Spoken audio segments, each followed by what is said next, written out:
Washington Grown is brought to you by the Washington State Department of Agriculture's Specialty Crop Block Grant Program and Northwest Farm Credit Services, supporting agriculture and rural communities with reliable, consistent credit and financial services today and tomorrow. Hi everyone, I'm Christy Gordson and welcome to Washington Grown. In the summertime here in Washington, peaches are a juicy favorite. Their sweetness, their sunset colors, and their soft fuzzy skin remind us that there's a reason we refer to good things as just peachy. We'll make a vegan peach cheesecake at Harvest Beet in Seattle. Kind of looks like a weird science experiment at this stage. It's cool. Then we'll visit the peach orchards at Tonnemakers farm. I try not to pick favorites, really. Just whatever is ripe, whatever is ripe all for them. your babies. Yeah. And Tomas will be on the street with some fresh peach pops. I just picked it off the tree, put it in some ice, and there it is. All this and much more today on Washington Grown.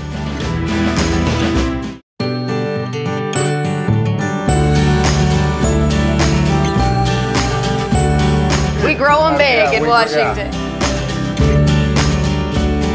You're like, I can put her to work. Right now. Oh yeah. Are you getting tired already? No, Am I doing this right? It's like Willy Wonka in the chocolate factory. This is one of the hardest things I've ever done on this show. Cheers, thanks for having us. Walk over to Wallingford in Seattle and you will stumble upon a culinary gem, Harvest Beet. This vegan restaurant offers a completely unique dining experience. Step inside and you will instantly be wrapped in a welcoming atmosphere. I feel like this is just such a homey community feeling that I really like. It's like a little community coming here, and Chef Joe always comes and welcomes us every time we get here. It's one seating every night. Okay. So everybody comes in at 7 o'clock and they're prepared to have a 2-hour dining experience. We have a totally set menu based off of our small farms that we love to use, and I'll get up by ringing a gong, and it kind of slows everybody down and kind of sets the little focus for the night. Yeah. So we talk about our farm and talk about the connection that we have with them. And so we do it kind of on, I like to call it micro seasons, because we'll change the menu every 3 weeks. So we just try to give everybody a snapshot of what's the best at that What's point. happening now. Exactly. Yeah. Chef Joe Iannelli knows that having a micro seasonal course menu is an ambitious undertaking, but his patrons are always appreciative of the beautiful dishes presented to them. It tastes extremely healthy, very fresh, and it's very satisfying, and it's really tasty. I'm just amazed how they've mixed some really complex flavors together in a way that works. Later in the show, Chef Joe will be showing me how to make a peach-spiced vegan cheesecake. Kind of looks like a weird science experiment at this stage. It's cool.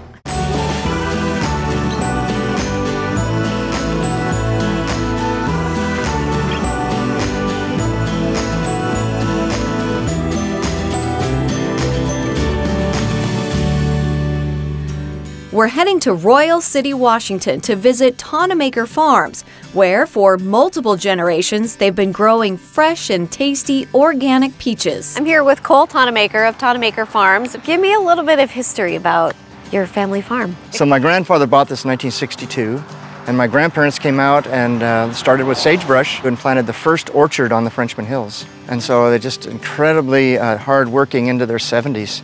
And then talk about a family farm, well, we've raised a family here. Cole's son, Luke Tonnemaker, is part of their third generation at the farm, and today he's showing me around their peach orchards. They're beautiful. Yeah. Yeah.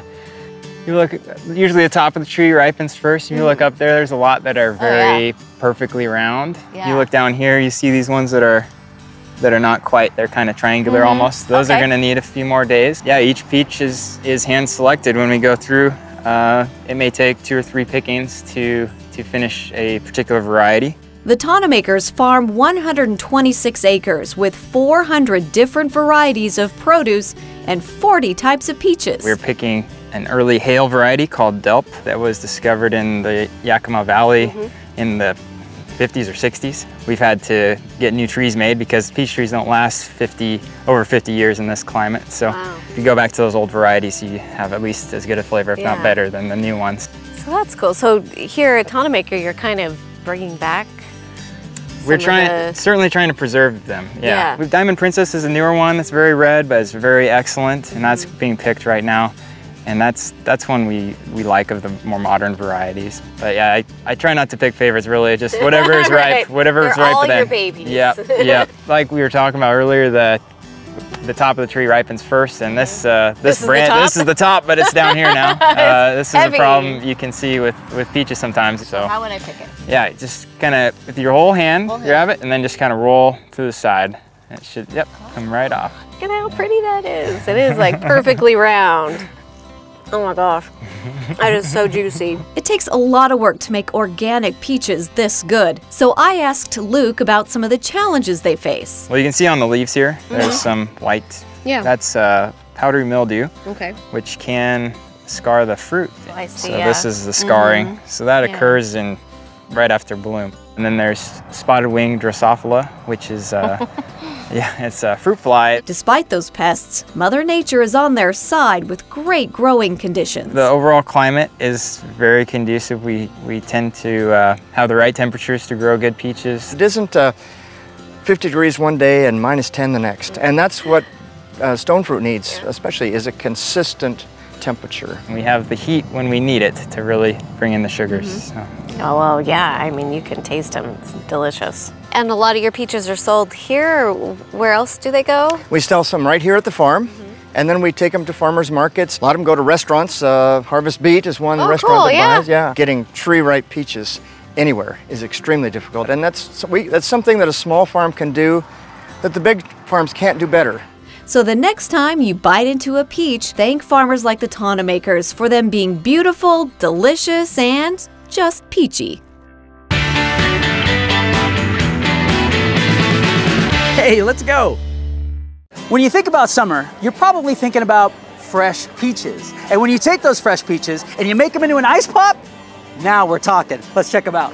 Hey everybody, I'm here with Mandolin here in Kendall Yards in Spokane, and you run not necessarily a food truck, but a pretty delicious little cart. Absolutely, it's great for the markets. I can scoot in and out on a bike. We just try to get the fruit at the peak of the season and make a pop out of it. What started this whole venture of Fannies Ice Pops? Well, I have twins, and so I just wanted to have something that was healthy and fun for them to have. So it just blossomed into this little business. One day somebody said, you know, you should sell these. Absolutely, they did at a garage sale. You should sell these. So we did, and now people say, you should go on Shark Tank. That's awesome. Mandolin has a special flavor today that only pops out in the summertime. Famous seasonal roasted peach and vanilla. Yes. So where are the peaches coming from that you're making these out of? Kind of depends, but usually I always try to get them from the farmer's market, or today I was up at Green Bluff getting some. So it just really try to support locally. Here we go. This is a moment of truth. Cheers. Oh wow. I just picked it off the tree, put it in some ice, and there it is. You got a winner right here. Thank you. Thank you. Yeah. So let me ask you a question. Do you enjoy a good peach? I love peaches. Yeah, no, just biting into a peach, the best. I love peaches. Do you like peaches? She likes peaches. So why don't you give it a try and tell me what you think? Very good. I love the vanilla. It's pretty rad. So much peaches. Super, yeah. You like it? Well, Corey obviously likes it. It's like biting into a peach. The vanilla and peach together, it's the move. I would highly recommend it. You enjoy that, okay? What do you say? Thank you. You're so welcome. Thanks for coming. You may know that peaches are a stone fruit, but what plant family are they from? Find out after the break. Coming up, we'll be making a vegan peach cheesecake. You know, I have hairspray. So we'll just do it from a distance. And we'll be in the second Harvest Kitchen trying out a viewer's peach recipe that is fast, easy, and peachy. Peaches are a member of the rose family. We are back at Harvest Beet, a vegan restaurant where the menu changes with the micro-seasons. Chef Joey Iannelli loves to respect the food of the moment. We believe that food should be as locally sourced as possible. There's just so much more life when your greens are picked that morning or the morning before. You can taste it, and it's a lot. It's just the way food should be done. It's incredible. I've never seen, first of all, such passionate chefs, I feel, and I've never had such delicious, healthy food. It's like a little community coming here, and Chef Joe always comes and welcomes us every time we get here. I love it. I absolutely love it. I like the farm-to-table idea. When it's the right season, Chef Joe loves to incorporate Washington peaches any way he can. We've done grilled peaches and salads, just simply like that. We'll do peach sorbets, peach ice cream. I mean, there's so many things you can do with that. What are we gonna make? So we are gonna make a peach spice cheesecake. I'm excited because, you know, I would guess you kind of have to get creative when you want to do things like whipped cream and that, you know, that you would normally have like milk or butter. Exactly, especially in the dessert world. You really have to step outside the box to make some things that are just equally as beautiful and delicious as things in the other world of dairy and butter and things. First, we start to make the crust. We pour maple syrup on some pecans and then sprinkle on nutmeg, cinnamon, and truffle salt. Once the pecans are coated, we place them on a baking sheet and send them to the oven for about 20 minutes. While the pecans roast, we begin making the whipped cream. Joe pours coconut milk into a pot and adds in some aromatics, chamomile and rose petals. He finishes with a bit of agave. Now the interesting part of making vegan whipped cream is going to be this really cool product that we use. It's called agar-agar. Okay, yeah, I've heard of it. Which is a type of gelatin flake in the sense of adding thickness to it. But it comes from the ocean. We add in the agar-agar and make sure it dissolves. Then Joe pours the hot mixture into a blender. Once the mixture is blended, we pour it into a pan to be chilled. Once it's chilled, we put it into a food processor to be whipped. Kind of looks like a weird science experiment at this stage. It's cool. When the whipped cream is done, we move on to finishing our crust. We de-seed some dates and add them to the food processor along with our candied pecans. So this is our crust. That is the crust. I could just eat this. We place our crust into the bottom of ring molds and then get ready to make the peach-flavored cheesecake. Now, let's get into our peaches, because we love our peach season. This is the most important part. Yeah, and Tonemaker, we love Tonemaker, the farm and orchards. They have some of the best products in the world. Like, without them, that's what makes our restaurant successful. We chop our Tonemaker peaches and add nutmeg, cinnamon, vanilla, and some maple syrup. We caramelize them on the stove with the help of some Washington wine. Okay, now I have hairspray. So we'll just do it from a distance. Once the peaches are deglazed, we begin making the cheesecake batter. So the cheesecake, to make it a cheesecake and make it kind of authentic and creamy, we use soaked cashews and a little bit of fresh lemon juice, and that gives it this creamy, tangy, almost like cheese flavor. Yeah, interesting. We put 2 cups of the cashews and our caramelized peaches into the blender. We add in coconut milk, coconut oil, and a splash of vanilla. Chef Joe adds in a soy lecithin to act as a natural emulsifier. Then we blend it all together and our vegan cheesecake batter is ready. I pour the batter into the molds. And we call all the drips and stuff in little, like, angel share. There we go. For the little spirits around the kitchen. We're gonna be happy today. We send it to the fridge to chill for about 2 hours. And then it's finally time to assemble this dessert. I'm a horrible painter, and so this is where I can do my Picasso or Bob Ross happy little things. So I love this part of it. We begin our artistic creations by topping off the cheesecakes with our vegan whipped cream. Joe sprinkles on some blueberry powder and adds a pomegranate reduction. With our cheesecakes complete, it's now time to dig in. Eating this, I would never think it doesn't have dairy in it or anything like that. That's the beautiful part. Yeah. We have lots of the carnivore friends that come in with their vegan counterparts, and they end up leaving really satisfied and happy. Won't miss anything. You'll be so happy you came here. Exactly. To get Harvest Beet's recipe for peach-spiced vegan cheesecake, head over to wagrown.com. When people hear Washington State, they usually think of our apples, our grapes, and hops. But what about our peaches? Today we're learning about peaches from James Michael, the Vice President of Marketing for North America for the Peach Growers of Washington State. Peaches and cherries and the stone fruits, they like just a certain little microclimate. Unfortunately, in the Northwest, we've got tons of them scattered around, the mountainsides and valleys. But here in this spot, this is Parker Heights, so above Wapato, Washington, just outside of Yakima, right in the heart of the Yakima Valley. And we have hot summer days, but they're really cool nights, and it's just that perfect recipe for flavor.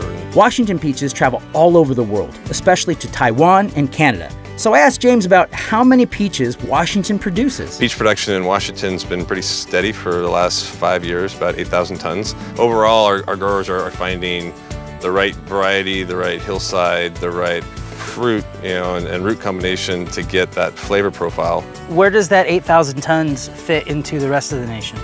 We're top 10 California, and then the southern states, South Carolina and Georgia, are the big three in terms of production. But we fit a niche in the late season. So we're north, we're a little bit later in our ripening, a little later in delivering to the shelves. But our growers benefit from an extra hour of light because of where we're at north. So we get that flavor development, those extra sugars, that extra juiciness.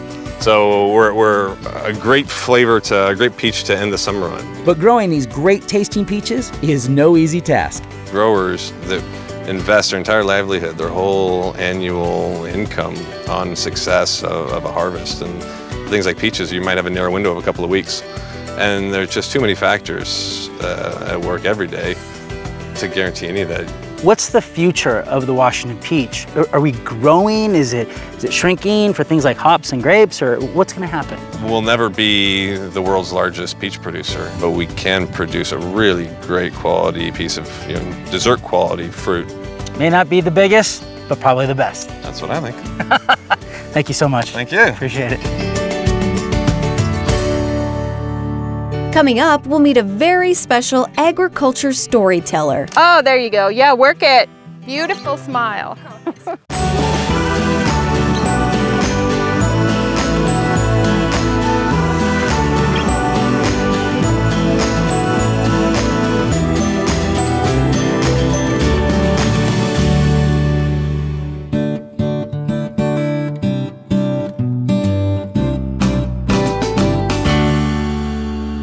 Diamond Princess, Elegant Lady, Sweet Dream.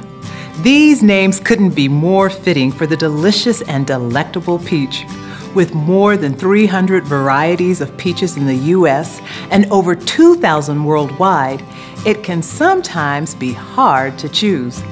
Peaches can be white, yellow, or red, and they're classified into 3 categories. Freestone peaches are best to eat fresh. Clingstone are best for canning and baking, and semi-freestone are a combination of the two. Let's check in with our produce manager, Ralph, to learn about choosing peaches at the store. In the summertime, Washington peaches are in season. Go for the heavy ones, that's where the juice is at, and always, for freshness, give them a whiff. Thanks, Ralph. Now, if you buy peaches at the store that aren't quite ripe yet, keep them at room temperature until they're ripe, and then put them in the refrigerator. You can even speed up the ripening process by putting them in a brown paper bag on your counter, because the sweet dream is only so when it's perfectly ripe. Today, I'm in Moses Lake, meeting with a very special agriculture storyteller. I'm Sue Tebow. I am the founder of Agri.culture. What is agriculture? Agri.culture is a social media-based blog about people of agriculture. So it's culture of agriculture. So my tagline, one story at a time, is just that. There's one story every morning for you to read about an agriculture person. Since starting this project 2 years ago, Sue has gained over 12,000 followers on Facebook and Instagram and has posted over 650 daily agriculture stories. There's such that disconnect between the people who grow the food and the people who eat the food that I thought I could help bridge that gap in a very creative way. So I came up with a story idea, just a simple story and one single photo, anonymous, that tells the story of that person for that day. So there's a story of a man one day, a woman, or a child. It's whoever has something to say. Sue didn't grow up on a farm and admits she used to feel that farmer-consumer disconnect. But when she married her husband, who also happens to be a farmer, she soon realized that feeding the world took a lot of hard work. Sue decided it was important to share these stories with the world. Everybody matters. All their stories matter. I have approached people for stories. They say, oh, I'm not fancy, I don't have anything important to say. But they do. They really do. They may not know they do, but they do. And as soon as they start telling their story, they find out that they've even surprised themselves and they do have things to say. So are you primarily running on Facebook? Is that kind of where most of the stuff's happening here? Yeah, my thought behind that was social media is huge. I would like to reach a younger generation, and that's all social media. Right. If the average age of a farmer is 58, who's going to grow the food in 15 years? So we need to get the word out, bridge the gap to the younger generation, the upcoming, and social media was the way to get that. Speaking of the younger generation, Sue invites us to the Verhey Peach Farm as she goes to profile third-generation McDara Vonstein. Sue chats with McDara about her family's peach operation and her role in it all. I will go home, type this up, and then your story will appear on Agri.culture probably in a couple of weeks. Sweet, cool. All right, so tell me about how long has your family been in the peach business? We've been growing peaches for probably close to 50 years now. They started with my grandpa in like the 60s. What exactly is your job in the orchard? What do you do? Mostly I sell at the shop here. Okay. And then I also will get the peaches out of the orchard for the lady who picks for us. Or sometimes I go to farmers markets. I just kind of do whatever I need to do. Once Sue gets the story she needs, the two do a photo shoot full of smiles and laughter. This is really cute, really good. Oh, there you go. Yeah, work it. This is really cute. You're so pretty. Beautiful smile. And just like that, another unique and important agriculture story is told.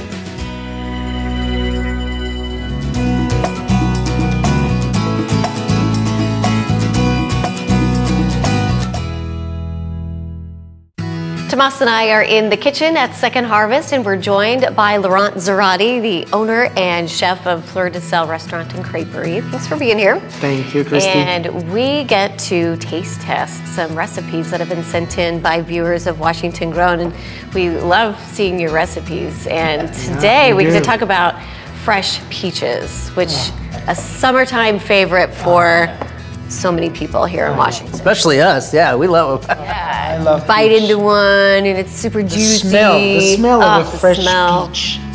And if you've never gone to an orchard and had the opportunity to pick one right off the tree and try it, you owe it to yourself to do so. And I like you had good technique there. Yeah, exactly. To me, it's the smell of summer.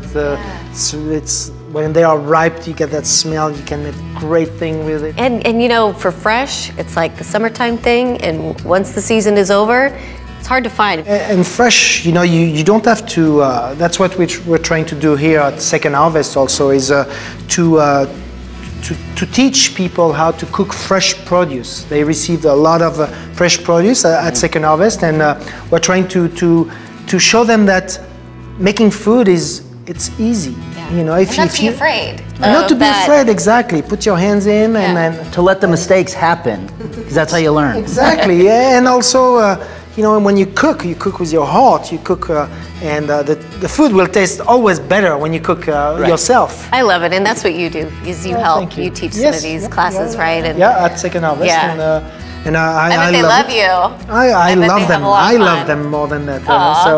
So and we did this summer. We did actually a peach. We had some peach here donated by the growers, of Washington, and we did a peach cobbler. But I'm excited about this recipe. Yeah. So this is Easy Peach Cobbler by our viewer Mary Lou, and she says that her family has a tradition of going to an orchard in Royal City and picking a bunch of fresh peaches and. So this is easy. It involves the crusties, pancake mix, some sliced peaches. So very easy, and we can't wait to see how it tastes. But first, here's how you make it.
I cannot wait to taste Yeah, that came together really quick.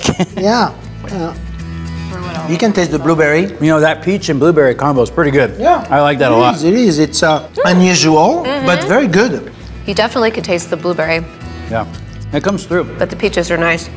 That is a sweet treat for sure. Don't give it to your kids right before bed. Right, exactly. This is They'll be up all night. a great dessert for sure. You know, and I could actually see creating something like this like on a camping trip, especially when you use like that Krusteaz mix. It's easy to do in a camper. That's a perfect idea. Yeah, take it That's camping. a great idea. Boom. This is great. Nice job. Everything tastes delicious outside, Yeah. right? When you're with your family. It's part of, you know, that's the experience of anything. It's environment. Everything will taste better with good friends like us today. Everything will taste much better. Love it. Well, we want to thank Mary Lou Mary Lou, for thank you. Nice job, Mary Lou. Easy Peach Cobbler. Yeah. To get Mary Lou's recipe for Easy Peach Cobbler, visit wagrown.com. Peaches straight from the orchard to peaches on your plate. If they're from Washington, you can guarantee these peaches are going to be the juiciest and sweetest you've ever had. That's it for this episode of Washington Grown. Thanks for watching.